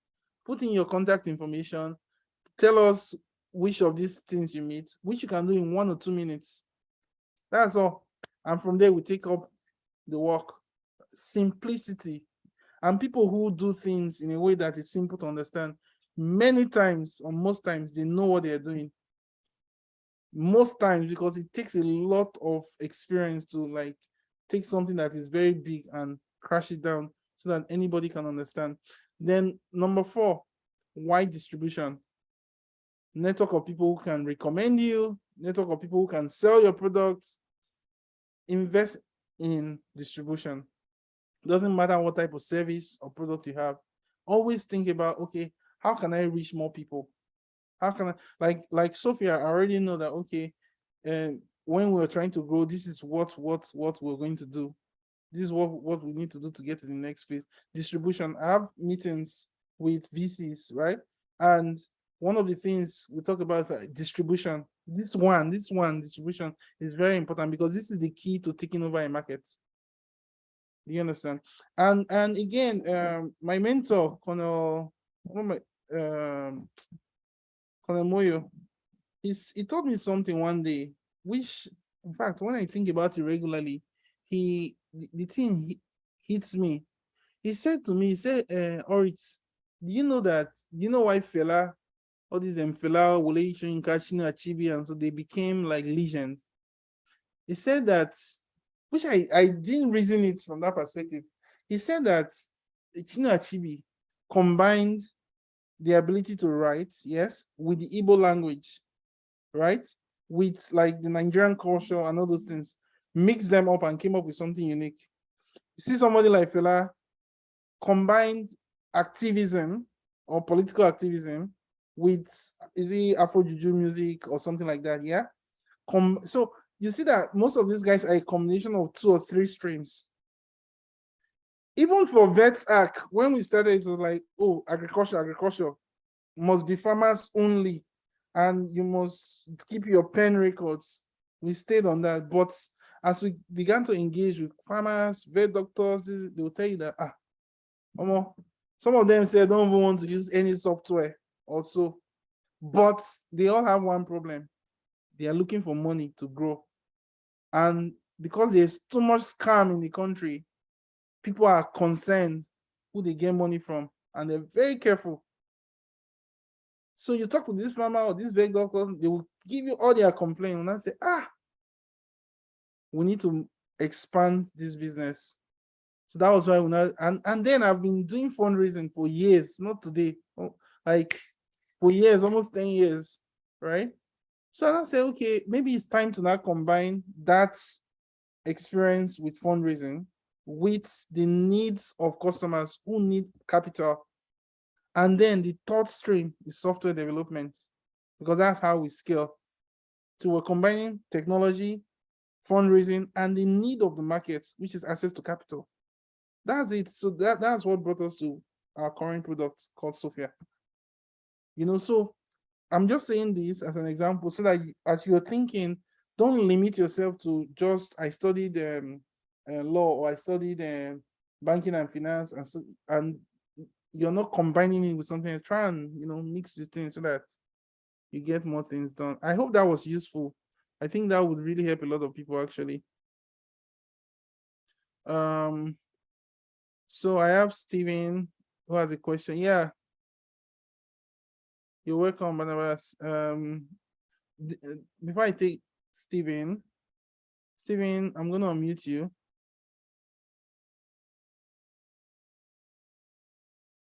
Okay, why Steven is coming up? Dave says, I have a fish farm and I have a cooperative. I need expansion. And I have a limited company. How do I go about accessing funds? Again, go on Sofia, register on Sofia quickly. We'll get in touch with you to figure out where you currently are and what gap we need to fill. And we can actually help you raise capital, connect you to a bank that would give you the kind of money that you need to grow your business. Yes. Yes. So guys, if I take the last question, please go on my Facebook and drop your recommendation, and on my LinkedIn. I would really appreciate if you drop, because I want people to know the quality of what you're getting. So go on my LinkedIn and type in something there. If it's a thank you, what you learned and all that, I really appreciate it. Go on my Facebook, do the same thing too. I really appreciate it a lot. Just wanted to give that shout out. Okay, so let's get Steven. Steven. Hello, good morning, sir. Yeah, good morning. Okay, I don't know if I'm in a noisy environment because I'm currently driving. I can hear you. Bear with me.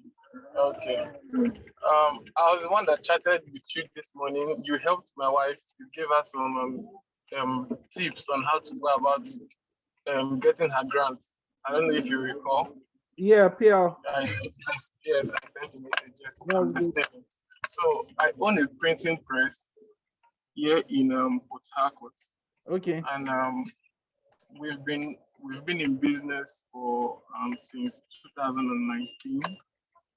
We've made rounds of revenue monthly up to the tune of 1 million, 2 million, and thereabouts.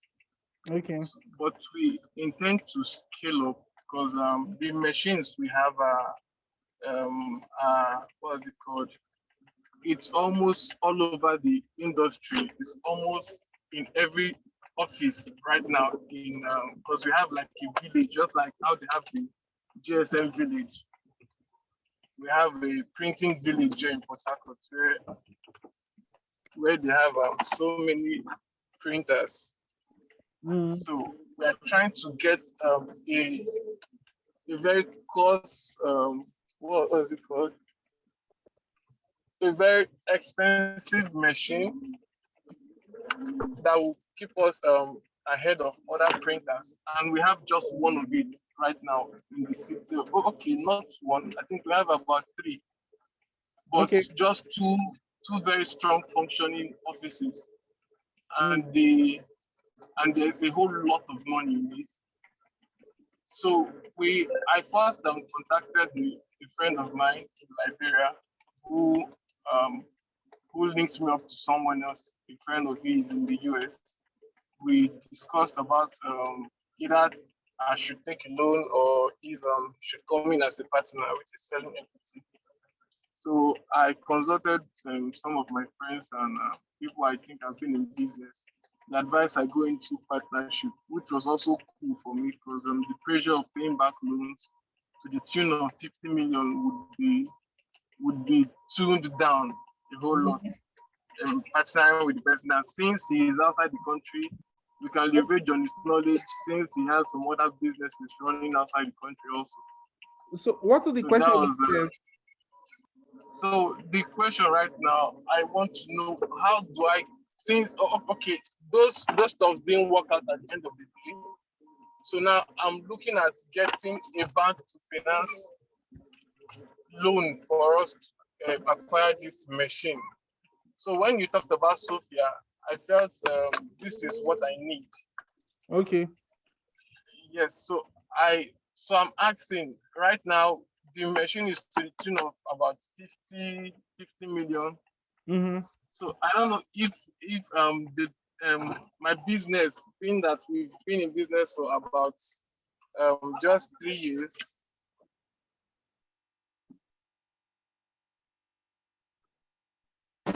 Get a loan from the bank, or probably a grant, or what's it called, or an angel investor to give us that money to get those equipments.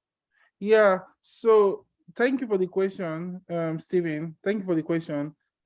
Like I said earlier, raising money is like a marathon, right? It requires hard work, and it's a step-by-step process.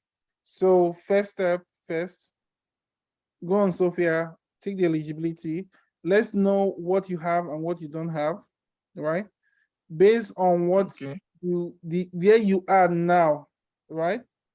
We cannot then say, okay, based on where you are now, this is what the bank can do. Some banks, if you're asking 50 million, they're going to begin to ask about, oh, do you have collateral or other amounts? Either this or that, the equipment, how is it to liquidate the equipment? Is it some form of special equipment that can be easily sold or not? Like generator, for example, is easier to sell. Some of all those things, again, not because they are wicked people, but because any investor is thinking about risk, right? Risk. How do we reduce risk? So we'll find out where you are and say, okay, based on where you are now, you can actually get 20 million, right? But 20 million is not enough for what you're trying to do, because you need to get 50 million for the equipment. So even 50 million is not what you need, because you also need operational capital, right? Money for sales and marketing. So 50 million is just part of the money. Maybe, I don't know, maybe 100 million, maybe 80 million. So the question then becomes, what is the capacity of that company right now? If the company is not yet there, then we can then make recommendations. This is what you need to do, or these are the kind of targets you need to be hitting to get to that place where you can comfortably access this type of capital, and then of course, if you want to do grants, it's also okay to do grants within a specific niche you're trying to pursue. But like I said earlier, only use grants if it aligns with your vision, and grant is not meant to finance your entire business. Your business is supposed to be an ongoing concern. Why grant comes in to complement one or two side projects your business is engaged in. So I tell people, I love the rigor of pursuing a loan or pursuing an investment, because it helps you to think properly or sanely and plan properly, right? Compared to grants, which is free money and there's less accountability for some people. Do you understand? Yes, totally. Okay, so once again, you're welcome. Thank you. Long Shark, your hands have been up since, so can you ask a question quickly? Okay, thank you very much. Good morning. Good morning. Okay, 3 questions quickly. The first one is, okay, let me start from where you stopped now. Issue of grants and loans. 1 minute, Long Shark. Guys, can I ask you for extra 5-10 minutes? Because I just realized that we have 4 minutes left and I want to be very respectful of your time. Is that okay? Okay. Okay, thank you. Okay, Long Shark. All right, I'm grateful. Speaking about loans, I have loan phobia. Like, I've had to do 1 or 2 that paying back became an issue. So it made me difficult. I don't want to even take it again because of how, like, when I take the loan, I'm thinking, how do I pay back? Then I freeze. It's like I have if it's something like a loan freeze. I think I have that. And I try to even avoid it. But I'm in a place that I will definitely need to, because I've stopped and restarted my business severally. I'm into clothing, sewing, sales of fabric and jewelry, fashion generally. So I've had calls to start and reboot over and over again, and I'm trying to make it stable this time around. So there were some ideas and things that we have played with to say, okay, this would work, but I cannot run from the fact that I need money to make these things work. So how do I overcome this? Having to, if I'm wanting to go into to get money, and I'm thinking of if I want to do returns, can I meet up with, then I just freeze. Like, so I'm thinking, I think I'd rather go for a grant. So I'm thinking of, okay, where can I get a grant that is going to, even though loans make me, but I think they make me freeze. How do I overcome that? That's one. Then the second question is issue of debt. I have some things I have not said to. How do you successfully pay off debt without it taking you back? Because like any money I'm making, I'm using to pay off for money I collected to do expansion, money I collected for this. So I'm always running backward. So how do I run forward, still paying debts and making progress? Because like everything coming in from what we generate goes back to, it's like, well, you're forever paying for your sins of going, but it's not finishing. So then thirdly, sometimes I have to be away from my business, and most times when I'm away, like everything comes to a standstill, and it's a problem for me. I want things, or if I insist that things work, whenever I come back, I meet a lot of issues, and then things are done wrongly. So how do I set up a system that makes it work when I'm in or out of visibility in the location where it's going on? So those are the three questions I have in my mind now. Okay, thank you, Longshark. Let me start with the last one. So usually to keep a business running, you need to put some form of structure in place.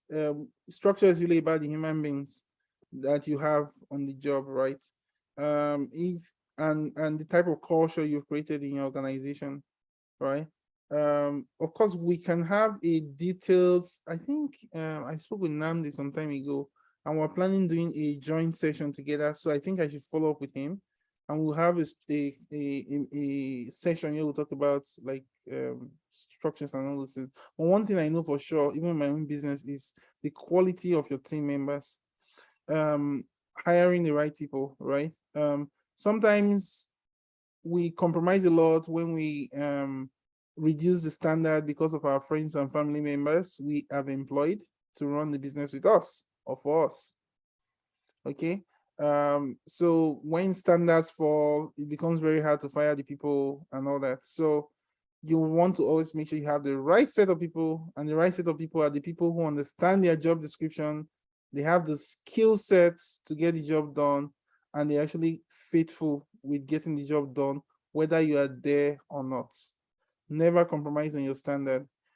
That's number one. Number two, for each person you add to your team, always remember that they're either going to reduce the IQ, or they're either going to reduce or increase the quality of your team. So if you hire someone less intelligent than you, you just became less intelligent as a CEO. Because you would not be the one telling them what to do. Are you not thinking? Do this. You always be telling them what to do. So immediately you are not on ground, no initiative. They cannot take initiative on their own because you are the one telling them what to do. And of course, these people are cheap in terms of like their salaries. You pay them 50K, 100K or so, or 80K or 70K or 20,000, they will take, right? But most times, the people who are really, really good, they are very expensive. Like they're very expensive, like to hire, right? So you want to make sure that you get the right people. And then there's this concept of horse and donkey. Horses, there are people who are like horses, right? They are top quality people. They're like stallions, high quality breed. Some people are like donkeys. If 10 of them working in the company, you will still be stressed. So sometimes you might just realize that, you know what, it's better I get one person who I can pay 150K or 200K than to get 4 people who I'm paying 50,000, right? Because that one person is a horse, it's a stallion, and they are worth 10 donkeys. So you want to make sure you keep that in mind. So people, that's the key to structure, right? Yeah, that's the key to structure. Longshark, I hope that really answered your question. Now, with regards to the other question you asked, how do you pay back old loans? Usually, I would say that if you took up a loan, the way you pay back is to make sure that you expand your current income or your current profits, right? So if you took a loan here, you have to pay in 500K per month, you have to intensify your sales so that you're making profits of like, you're doubling your profits, or else it's going to put too much pressure on you, so there's no other way, right? Maybe there's another way. Yes. Debt cancellation is also another thing. I believe in debt cancellation. Yeah, I believe in that a lot. So that's the second way. Debt cancellation happens depends on your investor and depends on the relationship you have with them. So I taught you guys that fundraising is a marathon, right? It's about consistency. So one of the things I tell people is that when you collect money from an investor or a bank, make sure you are informing them on a month-on-month basis the progress you are making. Some people have invested in companies before, yeah. Before I invested, the guy was calling me every day. After investments, boom, disappear. You don't hear from them until probably 6 months time, right? And all that. So when that happens and you have a challenge in your business, nobody's going to believe you. They will insist you pay back the loan, or they will insist, But if you are carrying them on the journey, you send an update. Sir, this is the challenge we are facing now. This is the progress we made this month. This is our plan for next month. Even if they don't reply you, they have an idea of what's going on with that investment. And then they can now say, I can help you solve this problem. But some people, they will just wait. Like, Mumu, 6 months, nothing, 3 months, they are blank.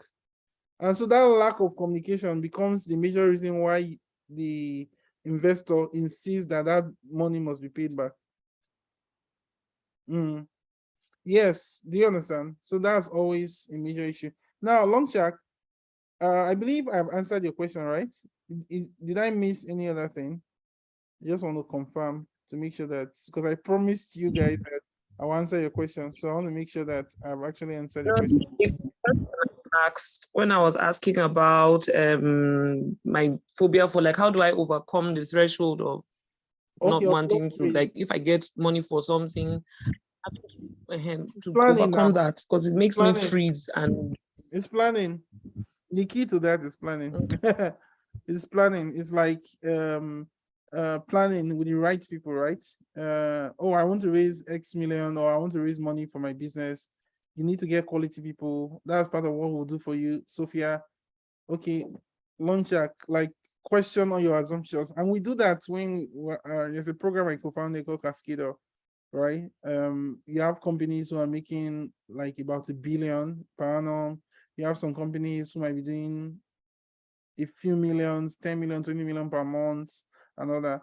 And we take them through this type of rigor, ask you a lot of questions, question everything, tear down your,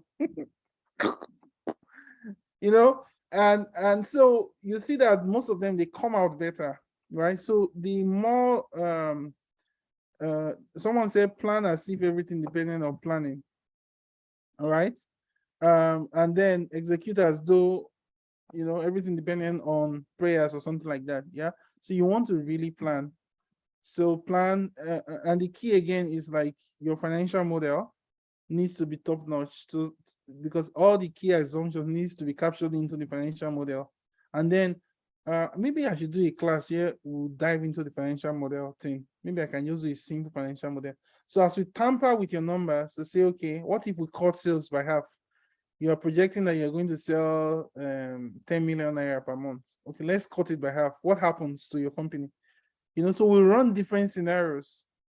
So at the end of those scenarios, we now know that, okay, these are the kind of risks to avoid. So so when you take the loan, you would already know that I'm going to be in trouble if this is not happening, because based on your forecast and your model, we know that if sales falls below 20%, you're going to start having problem in the next 2-3 months repaying your loans. So you now put in place everything to make sure that that is not happening. Do you understand? So most times, most of us who are CEOs, because we don't have quality people around us, we don't have people to think with us, people to plan our strategy with, fundraise with, so sometimes we take on the burden on our own, So I kind of understand when people say some of these things, and I hope that we can actually help reduce the temperature with some of these things through Sofia. Please, what financial model do you recommend? Yeah, we have the financial model we use internally for our clients. Yeah. So once someone says, oh, they want to raise capital as part of the engagement, that's one of the things we do for our clients. Yeah. But again, I can maybe in our next class, one of the things I can teach about is financial models, and I can do a very simplified version that would help you understand, oh, this is what this financial model is all about. So I believe that those questions have been powerfully answered. Yes, so please feel free. For those of you who may have more questions, you have my WhatsApp line. Please chat me up, throw your questions at me. For those of you who go on Sofia, fill it out. We'll follow up with you next week, and begin to take on supporting you one by one. Once again, I want to thank every one of you for joining this class. I do not take your time for granted. I really appreciate you guys coming here to learn, be a part of this community. And if you have topics you want to learn about or you like us to talk about, please reach out to me on WhatsApp, send in your suggestions, and we'll take it seriously. So I watched the video. I actually put my contact on the Sofia test form. So that's my WhatsApp contact. So you can WhatsApp me.